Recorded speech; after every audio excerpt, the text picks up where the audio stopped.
The Business of Agriculture podcast is brought to you by Land Trust. Did you know sportsmen spend over $5 billion annually in hunter and angler access fees? Land Trust is a platform that connects sportsmen with farmers and ranchers like you who have untapped profits just by providing access to their land. Go to landtrust.com/BOA, as in Business of Agriculture, to see how much you might add to your bottom line.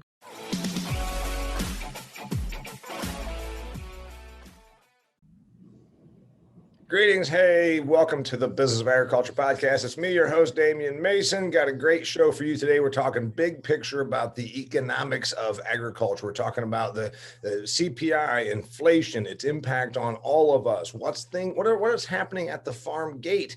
You know, they're probably poised to have the best year they've had, maybe ever, but certainly since 2012 to 2013, 2014. Got a tremendous guest. His name is Curt Covington. He is, and I will read this title to make sure that I have this right. Curt Covington, the Senior Director of Institutional Credit with AgAmerica Lending. We're talking about what's going on out here, the big picture, farm economics, where things are going, and what it means for all of us. Financial challenges, financial opportunities. We're going to make it really interesting. We're not going to get over here talking about debits and credits and ledgers and balance sheets. You know what? We're going to make it interesting. So just bear with me. Anyway, his name's Curt Covington. Welcome to the show. Damian, thanks for having me.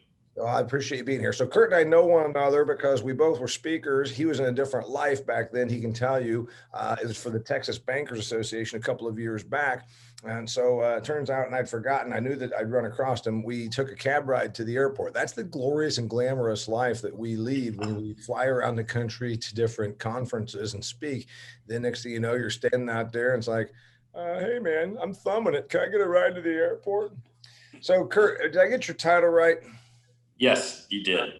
All right. And all the topics I talked about and introduced, you're good with all those things. Am I right? You bet.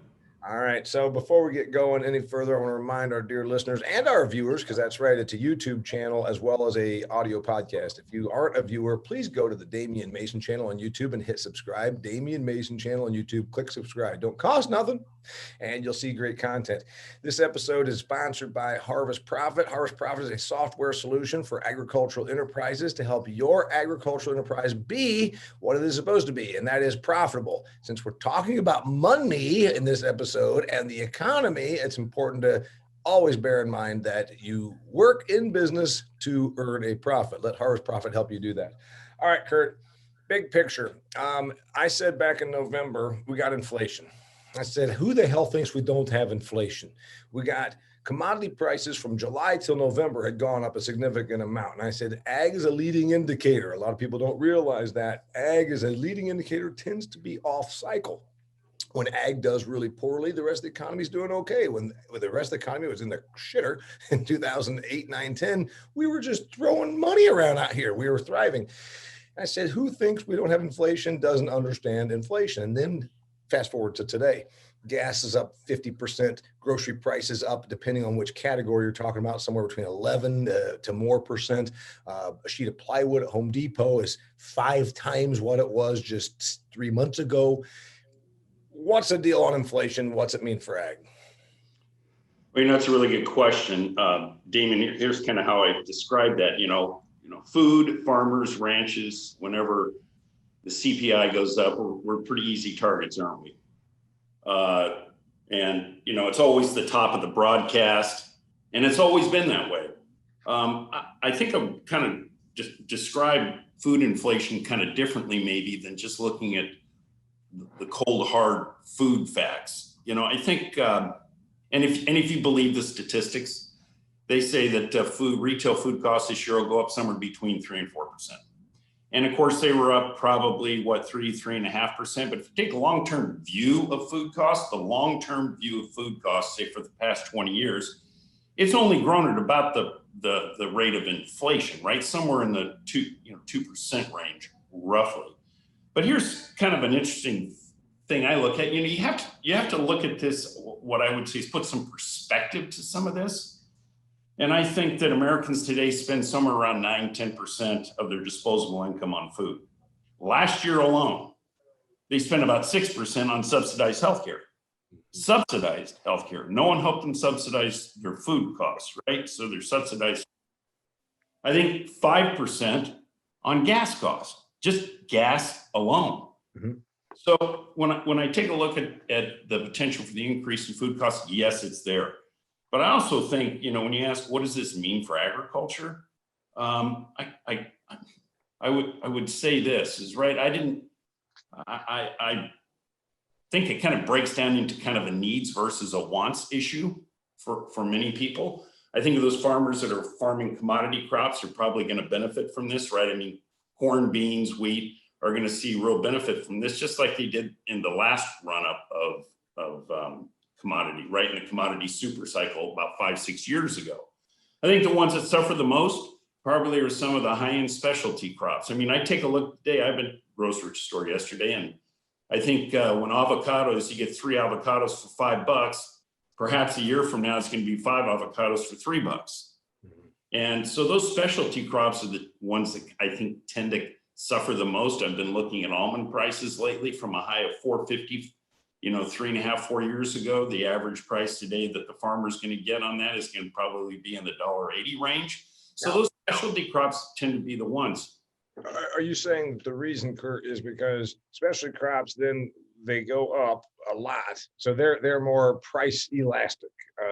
I'm hearing they go up a bunch more and then they crash down a lot more. Is that what I'm hearing?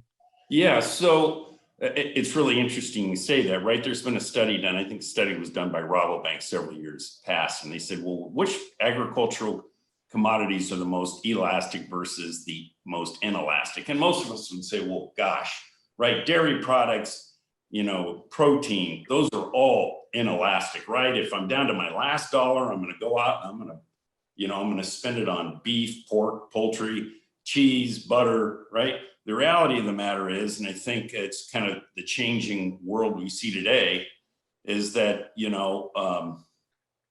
consumers today would sell their children for a cup of coffee at Starbucks, right? They would mortgage their home for bottled water. And that's what the study shows, right? Down on the elastic end of it are all the things when you and I grew up were inelastic. Yeah. And by the way, since we know that you and I've got a degree in agricultural economics, and you're, after all, got a advanced degree from some fancy place, and you work in this, to explain elastic and inelasticity, because there's probably someone listening like, hey, I kind of understand, but you know what? I tuned into the Business of Ag podcast to make me smarter. Go ahead and give them a quick layman's example. My view of it is, if I have a certain amount of disposable income, and that's $1 of disposable income to spend every month, the first question is, what do I spend it on, right? And assuming 50 cents of that $1 is going to be spent on food. Mm-hmm. There are certain food items that we look at and say, okay, I can forego that, right? And it doesn't necessarily impact my lifestyle or my health or my basic needs to survive, right? And so the inelastic ones are the ones that you're gonna buy no matter what. So the layman's terms is, it's inelastic if it's essentially fundamental. You will consume it regardless. Whereas then a set of golf clubs for an average person would be more elastic. Whereas milk, water, housing, and whatever else would be inelastic. That's what we're saying. Correct. Then we have those categories within food, meaning, as Curt was saying, things that we used to think were like, okay, your basics, man, your cereal, your milk, your loaf of bread, your dozen eggs, those things do not move, man. The consumer is going to eat those. That's why the blizzard is predicted. By God, what flies off the shelf. But there has been a little bit of a change, as you're talking about. Today's consumer places a certain amount of inelastic demand on Starbucks. Yeah. And I think there's one other thing we have to consider too. Anybody that watches TV sees this. And so I think when you look at the cost of food, and we've drilled this into people's head for years, Damian, right? It's not that the actual cost of food is increasing at the rate that they report. It's the cost of packaging and the cost of delivery through the retail level, right? And more importantly today than maybe anything just in the last 10 years is the way we buy food. the preponderance in the grocery store today of pre-prepared, pre-packaged, pre-ready, and the advertisement that goes along with it, right? That shows someone sitting at a dinner table and says, wow, this is really good. I don't have to cook anymore, right? I don't have to cook. I don't have to go shopping anymore. I can have it delivered to me, pre-packaged and ready to eat. So we have to be careful sometimes when we, put all that back on the farmer and say, well, the farmer, the cost of food, and somehow the farmer's benefiting from all this. I would say, your listeners and just generally speaking, need to really take a look at the components of food costs, and that the farmer himself or herself or themselves as a family don't always see the benefits that cross the grocery store shelf. Okay, so we got so many fun things to share here, and we're going to get into this, dear listener, but I think it's important because you know what we like to do? We arm you, the listener, and I always say share this podcast with your non-agricultural friends because they'll have an insight on what they're seeing and hearing, seeing in the media and seeing in the grocery store. I'm at the YMCA and I'm exercising, and they put up, your basic media is on the TVs. And so I just glance over and I see a chart and it says gasoline up 45%. And they talk, of course, about lumber, all that. We know what that's doing. But they said beef up 11%. Well, I was just had a podcast with a gentleman that said, here's the tough part. All that money, that beef's up 11%, but none of that margin is being appreciated at the farm gate. He's a big beef feeder and he is breaking even. And he said at the same time, your fat steer, that's 1,400 pound steer that goes through the processing plant, is making $1,200 of margin for the packer. So as you say, the interesting thing is the consumer absorbs a bit of food price increase at the grocery. How much that do we actually see? And by the way, I did put this in my book, which I'd be remiss if I didn't say, my agricultural book about past, present, and future of agriculture. It's called Food Fear. How much of your paycheck goes to food? Now, these are from 2016 numbers. As you said, 9.9% of disposable income is spent on food, but that's divided between at home, 5.2%, and away from home, 4.7%, which changed a little bit in the last year. A lot less got eaten away from home. So that's disposable income. And to put it in another perspective, the average American spends 6.4% of gross income. So you're 6.4% of pre-tax income. So now the stats are there. What does it mean for us, though, that we've got this inflation? Let's bring it back to us in ag, okay? I'm a farm owner. I'm 280 acres of land, about 200 or so of it is tillable, case-red, et cetera. The balance is in timber, pasture, CRP. Land is up, just heard it on rural media this morning, 5 to 15% in the last 6 months, depending on where you are. Does that continue? So can I step back a second before we get? I want you to step way back, whatever you want, man. It's you're the guest. You raised something really interesting, and it goes back to this whole idea of, what is when we talk about rising food costs, somehow everybody thinks that just goes into the pocket of the farmer, or when, all these thoughts that farmers are nothing but corporate, greedy. Yeah, right. Factory farmers on industrial agricultural operations being heavily subsidized and destroying the environment. Those are the four and very poor stewards of their assets. There you go. That would be like me saying, well, I'm really not happy with the way my grass looks in front of my house, so I'm going to go burn my house down. So, I think part of this is I revert back, and you'll remember this, Damian, the milk market crash in 2009. Milk prices in the fall of 2008 were $17, give or take, depending what part of the country you're in, right? $15 to $17 a hundredweight, back to the farmer. So back to the farmer at $15 to $17, they made maybe a buck a hundredweight on their milk, maybe, kind of depending on where they were. By the spring of next year, the price had declined to the support level of $9.90. And for that entire period from the winter, early spring of 2009, until the following year, it wiped out generations of dairymen from Wisconsin through Minnesota, through California, into Iowa, and all the major dairy sheds, New York, all the major dairy sheds across the US. But you know what? The price of milk went down in the retail. It did go down in the retail store. It went down by 25 cents a gallon. Yeah, so it had essentially been at, call it, we've been $2.29 at the grocery store, because hell, milk's always somewhere at $2.29. It goes down to $2.04, $2.09, whatever.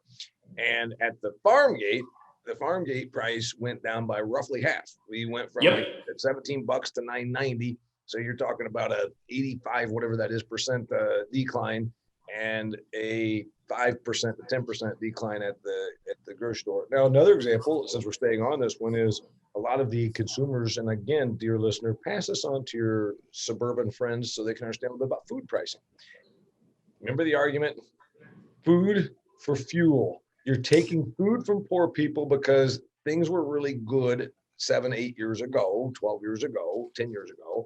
And then the argument was it's because of ethanol. It's because that damned old George W. Bush passed the renewable fuel standards. Didn't think he would because he's an oil guy. But then somehow renewable fuel standards made it so that we're using more ethanol, and therefore price of corn. And now food is really expensive in the grocery store. And I got told that. And I said, like, for instance, what? I said, cornflakes. I said, how many bushels of corn do you suppose are in a box of corn flakes? And of course, the answer is like 1/60th. It's not even a pound of corn, hardly, that goes into. So if a bushel of corn has gone up by double, that's still not really reflective, because you're talking about less than 1/60th of a bushel of corn is in a box of cornflakes. So the blame has always been there, and it seems as though the food companies are certainly more than willing to allow that to happen, because then they make money in the middle. Can I give you another example of that? And then we'll get to land values. Sure. When in California, 80% of the almond crop is exported. Environmentalists, regulators, and the uninformed say, well, we don't have enough water in this state. We have enough water if we live in LA. Got plenty of water if we live next to Nancy Pelosi, who gets her water for free down the Hetch Hetchy Reservoir, and it comes directly into San Francisco without a charge.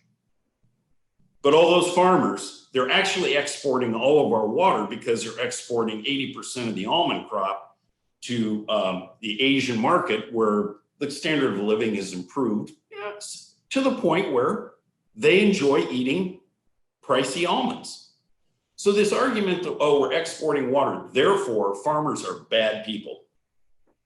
And I think about that, and it makes me just kind of wonder what kind of world we're living in. Everyone talks about wanting a global society, but as soon as you take something away from them, it becomes very personal. Because what do consumers ultimately care about? By the way, Curt, and this we're off, which is fun. This is a lot of fun. I tell you, I go to these ag conferences, and then it's always the same story. They have somebody that calls themselves an advocate who gets up and says, and we just need to tell our story to the consumer. And I'm like, you know what? That's cute. But the consumer doesn't give a shit about your story. You know what the consumer cares about? Themselves. Like you said, that's right. They want their water, they want their cake, and they want to eat it too. Right. The fact that you want to give their entire story about why you cut needle teeth out of pigs and it's good for the pigs, you're like, I'm horrified. I just want my sausage. Okay. So let's get to land values. Well, let's talk about that. But before we do so, we better also recognize once more Harvest Profit. Harvest Profit's a company founded by my man, Nick Horeb. Nick Horeb, he's not a software engineer. He's a business guy that saw a need in the marketplace. Agriculture needed a software solution that worked for agriculture. And so he went about creating this software. He's got all kinds of products for you. You can go to harvestprofit.com and see what products might work for you. You can even get a free 14-day trial. Harvest Profit is the company, harvestprofit.com, software for you. Okay, land values. So I'm hearing it according to Farmers National Company. I believe they've been a client of mine, and they are a real estate agricultural organization. Reports that 5 to 15% up on land values, and that's roughly in the last 6 months. There's a lot of pressure on this because when you give a farmer money, what's the first thing they do? Figure out how to expand the operation. Well, actually, that's the second thing.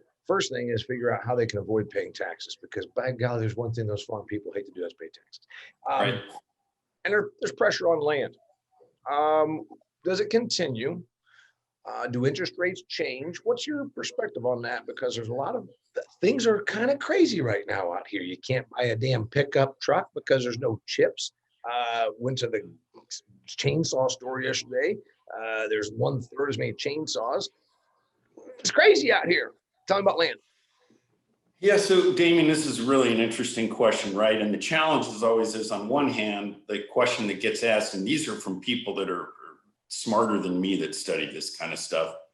What drives land value more? Is it commodity prices that support repayment of a loan on that property?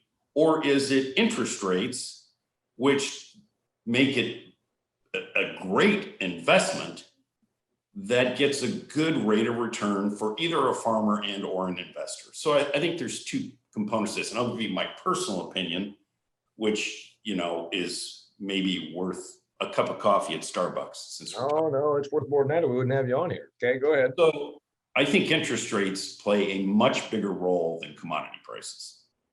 I think interest rates play a much greater role than commodity prices. And in certain portions of the country, like out west, water plays a more important role than commodity. Yeah.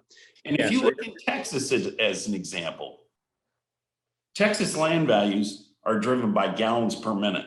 You know that. It's not how much gallons per minute you can get out of the ground. If you That's correct. You have good well flow, your ground is worth more. Right. And that, go ahead. Well, here in Indiana, we'd say it's more about soil type productivity because we don't have a water issue here. But yeah, I've always thought that, you and I both know, you go to these arid places that are also very agriculturally productive, but only if they have the water. Say, how much is that ground right there going to sell for? And they say, does it have the water or does it not have the water? And it's completely dependent on that. Well, and that's exactly right. But I think interest rates, if we start seeing rising interest rates, we're going to see a decline in land value holistically across the U.S. What has been supporting it this long is clearly, I think, lower interest rates, even though commodity, well, I say general commodity, corn and beans, right? Corn and beans generally haven't exactly supported the acquisition of real estate for the average everyday farmer. But I will tell you, without a doubt, there has been a lot of pent up cash in the pocket in rural America. And whether that's doctors, lawyers, dentists, farmers that have squirreled away money, there is still a lot of cash in rural America. And I would say, lastly, and you know this as well as I do, and I don't know if it's a good thing or a bad thing, you could have an entire show on this, is whether the institutional buyers that are out there, and maybe your audience wants to know what I mean by an institutional buyer, but you know, with private equity firms, agricultural REITs, who have ready access to capital and can purchase and acquire land, large plots of land, and will pay market price for that. Yeah, and sometimes they set market price because they are willing to bid up to higher numbers. And yes, if you don't know what an institutional investor is, like Curt's discussing here, it could be a pension fund. It could be 10 rich people that they get together. Family offices is a thing we hear sometimes discussed. A family office is something that absolutely meant nothing to me as a poor blue collar kid, but it means wealthy families that have tremendous amounts of assets. And there seems to be a lot of pressure on real estate and in the farm market.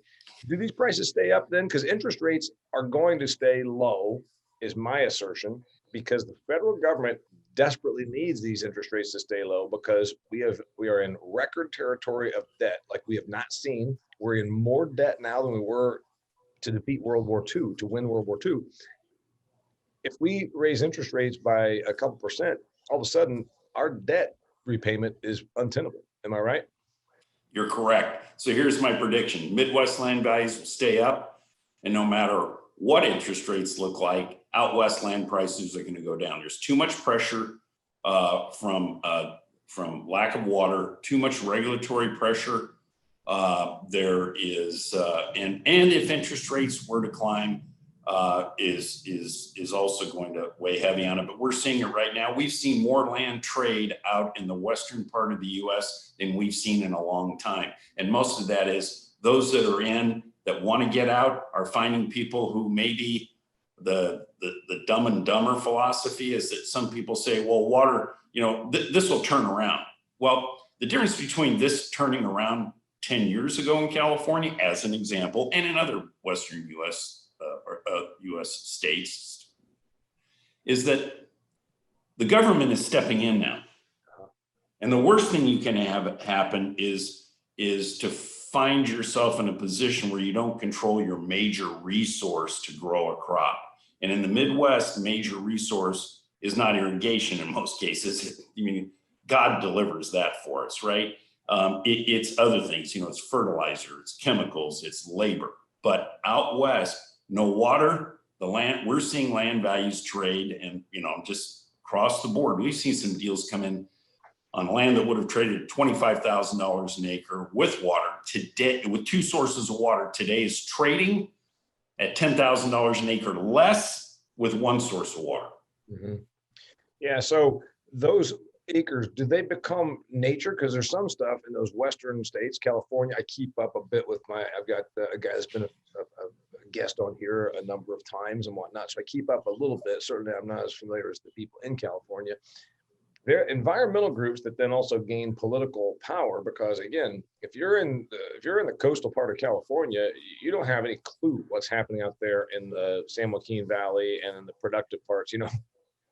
There's a call to put those acres just back into nature, to renature, I think is the word they're calling it, those acres. And that means some of the most productive areas, and they grow stuff that we can't grow. And I've always said they shouldn't be making milk in California. The number one dairy state is California. Should it be, Curt? You and I both would agree. Why the hell do they make milk there? Milk is water intensive.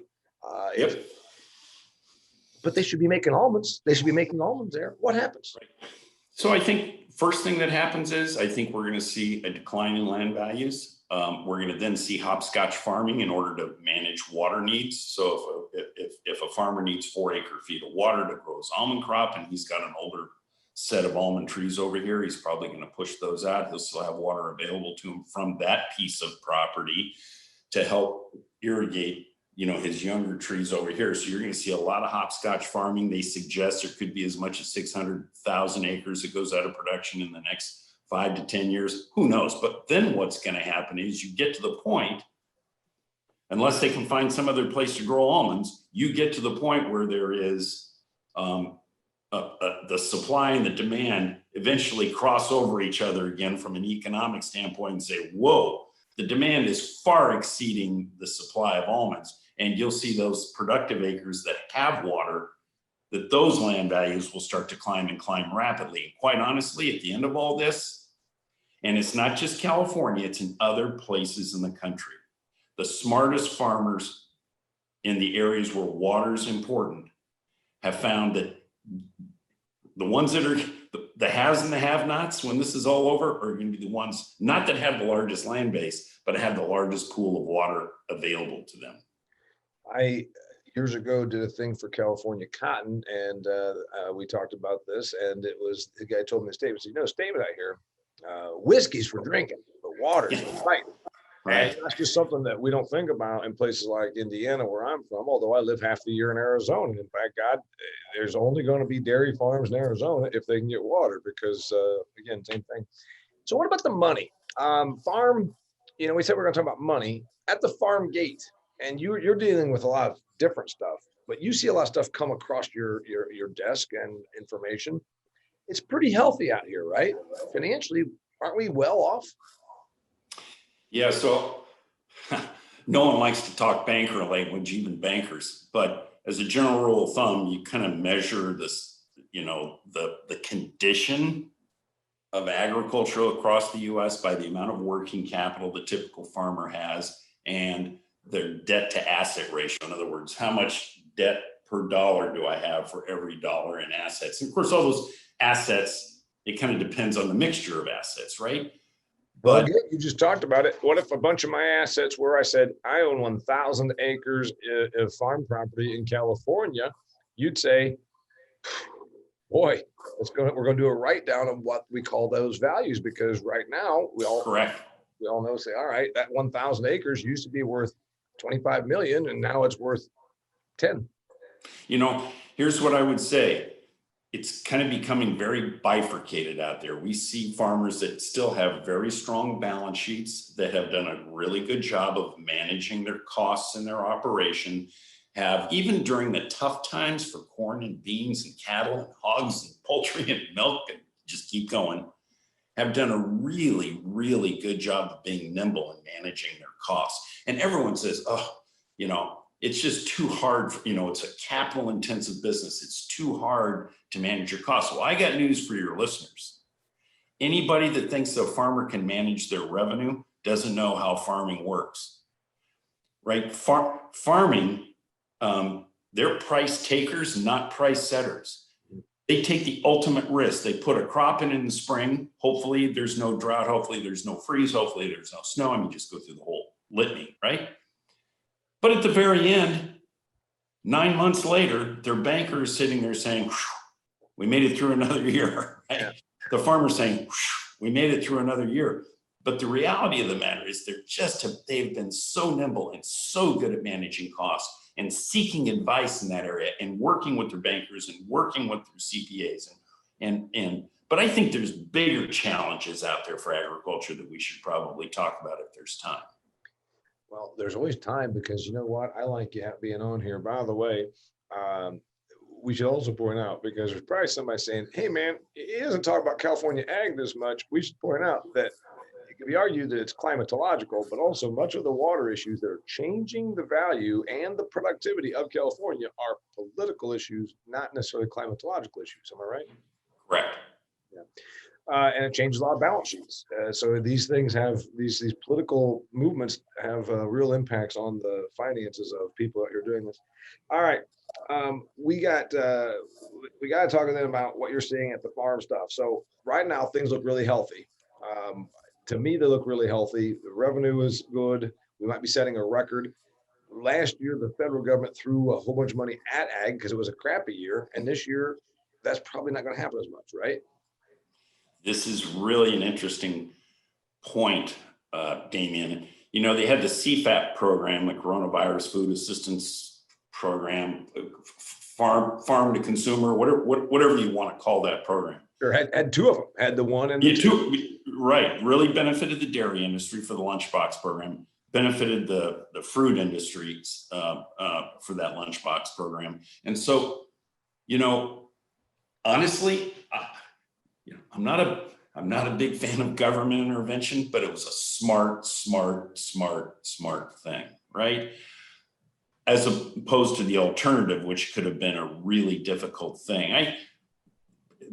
I think 2021, if you're going to ask me, people always ask me, what are your predictions for 2021 in this case for agriculture? And I kind of grade it. I was just a C student, right? So I know an F from an A, right?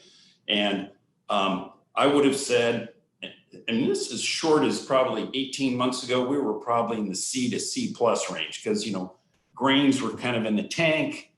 And beans were just following that. The beef industry was having the cow-calf operators. Just go across, right? Just go across the board. There were other sectors that were still doing pretty well, right? And so I take last year and I kind of throw it out for some of those sectors because it was not normal. It was not, survival of the fittest. There was a lot of government intervention, both on the consumer side, which is, by the way, driving some of this CPI. Don't get me started on, when the government throws money at everything, when the government pays people to not work becomes worth less, which then is the definition of inflation. With every dollar that the government's throwing at stuff, that means that we've just devalued the dollar, unfortunately. Right. That's okay. Hey, our listeners are smart. They can get it. So I think the economy today or the farm economy today, and I'm going to go out on a limb and say we're almost at a B plus. I think 2021 is going to be a B plus year. Now, that depends on what happens with interest rates. Because here's the deal, and people say, well, and I mentioned this earlier, right? Interest rates to me influences real estate values more than commodity prices. That's just my personal opinion, and I'm not an expert on this. That's just my personal opinion from what I've seen over the last 45 years. But what it really impacts is their operating side of their business. Yeah. Because they go to their bank and their bank gives them variable rate money. And all of a sudden their interest rate on their operating loan, instead of being 3.5%, is now 4.5 or 5.5. That's real money that comes out of a farmer's pocket right at the bottom line. And it's not like he can go to his processor and say, hey, my interest rate just went up. I need another 20 cents a bushel for my corn. So I'll expect to see that check in the mail. That's not how it works. And that's where you talk about managing cost is the big thing. And obviously, frankly, it becomes if you can manage your cost of money. But like you said, you can usually lock in capital long-term for capital improvements, let's say grain bins or new almond grove or whatever thing we should be talking about. But you have a hard time doing that on yearly operating loans. And to our listeners that are getting this passed on to them from their ag friends, I got my neighbors in Arizona in their $1 million homes that might think they're rich. I'm like, yeah, well, I know a guy up the road that drives a pickup truck and he's got that much money in the air every day. He's got $1 million of capital in the air every day. Like he has your house value just in the air every day, or double that or triple that. And it's in his operating line of credit. Right. Winners and losers.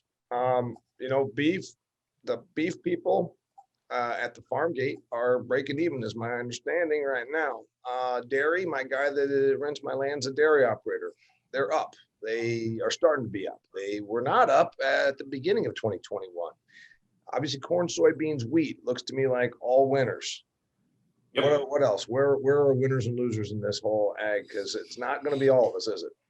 Right, it's not. So that's a really good question. So the two that you haven't talked about, and I don't know if they're winners or losers. I'm going to go on the loser side of this, but just barely over the center line. I think the tree fruit business or the fruit business in general, they're not going to see what they saw last year. Mm-hmm. I think the veg business is probably going to struggle a little bit as well. Last year, keep saying it again, right? You got to throw that year out. People were shopping at the grocery stores. They were buying stuff. The retailers were, and any retailer that wants to call me, feel free. We're taking advantage of that. And as we're marketers, and I just think these higher value add wants versus need commodities are the ones that are going to struggle a little bit.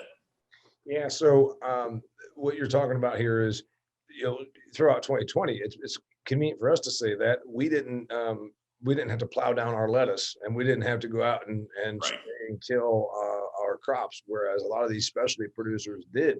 Once the salad buffet is not open because the restaurants aren't open, and believe it or not, a lot of people don't eat salad buffet type food at home. They don't go through and pick the garbanzo bean and put it on top of the cauliflower, on top of the broccoli with some raisins and some sesame seeds. Think of all the crap that's in a salad buffet.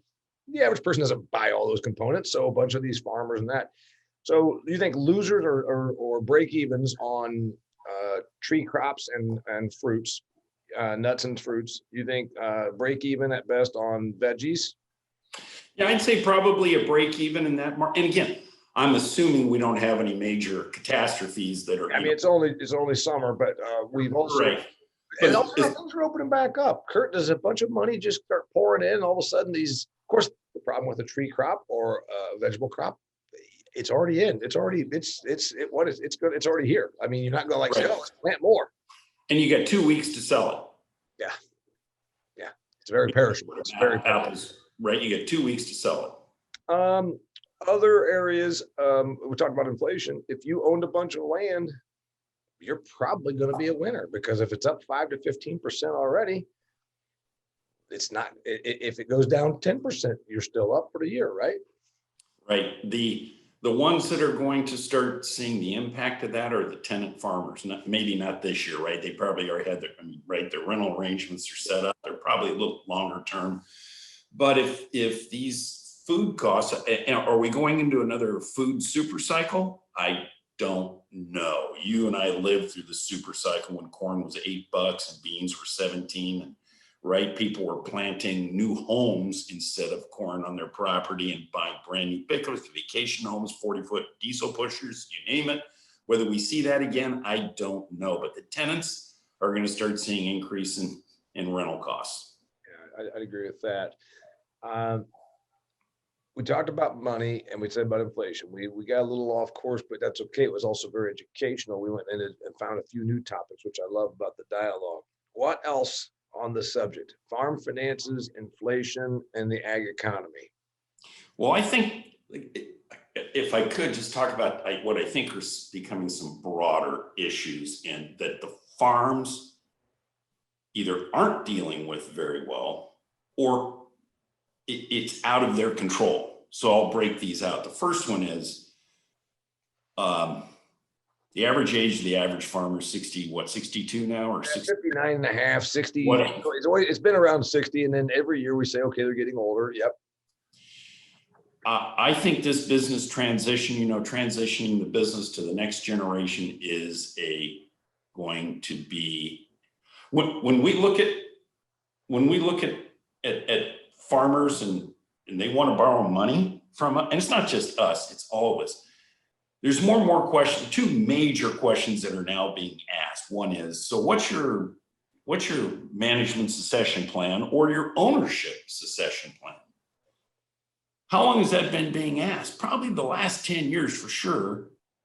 And how many of those farmers come back with a plan, with a plan that says, and here's the deal. It's not just about survival of the business. It's about paying 40%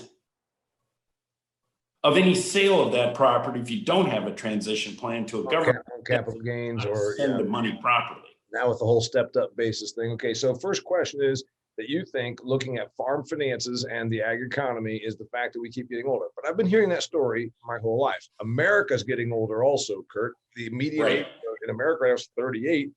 When I was born in 1969, it was 27. So we're getting older in general. Succession. We got a lot of older farmers that don't want to give up the reins. Yeah. Look, I get it, right? I know better than you, I get it. It's a fact. They grew up getting in their pickup, going to the coffee shop, coming back, getting the work done. And, the kids today have gone through ag colleges. They have a lot of great ideas, but the challenge is actually not, the first challenge is talking about it. Yeah. The second challenge is doing something about it. There's no question. All right. Other things you see while we're wrapping up here at the labor costs, at the ag economy. What's that? Labor costs. Oh, and that with inflation, again, I'd say that really what happened, the Democrats, and I'm not going to get political here, but it's pretty obvious, it was indeed the administration in power right now that essentially has propped up everything and then made a de facto new minimum wage. If you pay people to not work, you basically set a new minimum wage. If you give people money to not work, labor costs at the farm level, do we have to absorb that, or are we passing it on as everything just becomes inflated because of that? We absorb it just like we always have. You don't think we pass it on? You don't think that or maybe we absorb it for a short term and then the prices reflect it? Yeah, hopefully that's the case, right? But you and I know that agriculture is cyclical, right? So maybe we can pass it on for 3 to 4 years. And honestly, and that's really a good point, right? Because the success of a farmer really is about building working capital. It's hard to build working capital every time you turn around and you have a cost increase in something you don't control, whether that's seed, whether that's fertilizer or labor. Mm-hmm. Name me any other sector of business where you have no control over your revenue and still have the cost increases you see here. I mean, people don't understand. Farmers, I'm so proud to be an ag banker, right?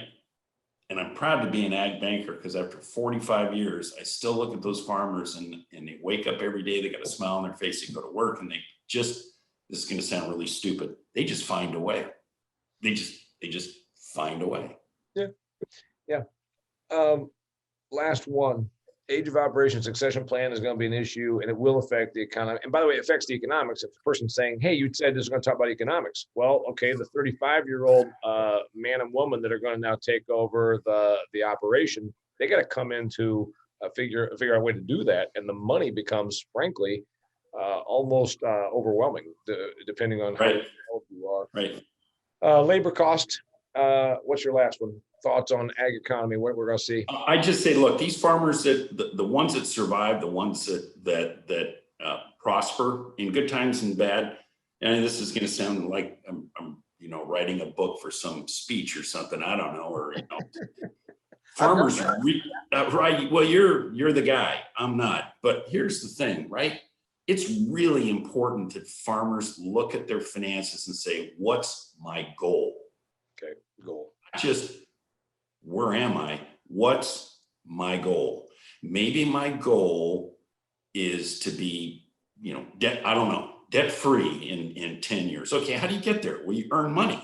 How do I earn money if I don't control revenue? Control costs. Okay, how much cost reduction am I going to have every year?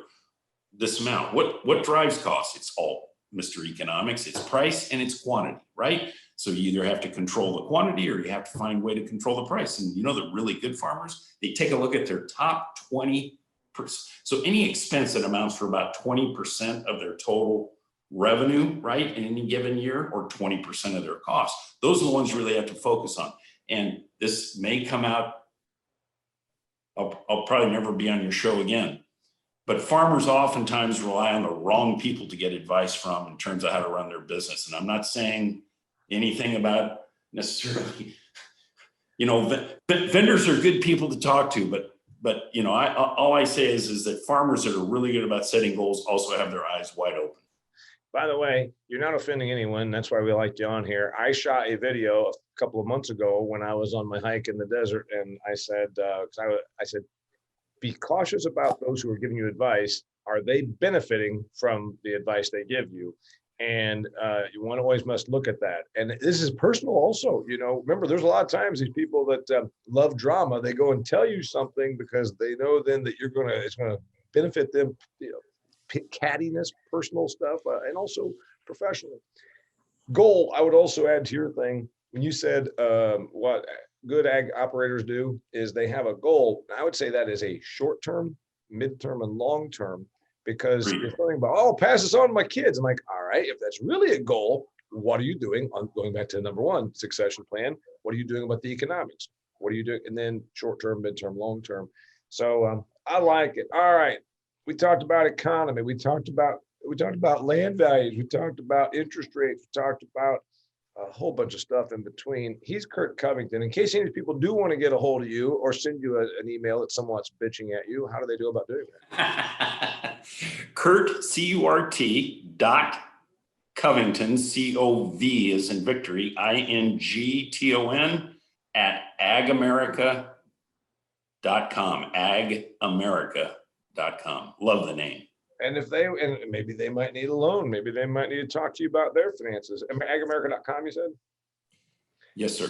All right. So I very much appreciate you being here. This episode, again, remember Harvest Profit. Harvest Profit, the software company, tailored and designed. Their products are for agricultural enterprises, meaning you, the people that are in the business of agriculture. So go to harvestprofit.com, get a free 14-day trial, try out some of their software, look at it, read the articles that Nick Horeb writes in there. And you know what? Try their stuff. It'll help you. Curt, thanks for being on here, man. It's a real pleasure. As always, I'll catch you somewhere or in a taxi or Uber. Uber, taxi, you name it, man. And you and I like it. Actually, people are going to listen to this and say, wait a minute, Mason and Covington were on the same stage for Texas Bankers. We ought to get them at our conference because those guys, they can carry on, talk about stuff, outlook, big picture, not afraid to piss people off. It's perfect. You're a good interviewer. All right. Hey, man, thanks till next time. It's the Business of Agriculture. Bye, Curt. Thank you. All right. Till next time, it's the Business of Agriculture. Thank you for tuning into the Business of Agriculture podcast, sponsored by Land Trust. Land Trust partners with farmers and ranchers to capture pure profit from sportsmen seeking new experiences and places to hunt and fish. Land Trust built the platform and does the marketing. You maintain 100% control of access and activities, and you set the rules. There's no cost or obligation when you list, and the next 10 Business of Agriculture listeners who go to landtrust.com/BOA are eligible for a gift worth over $2,000.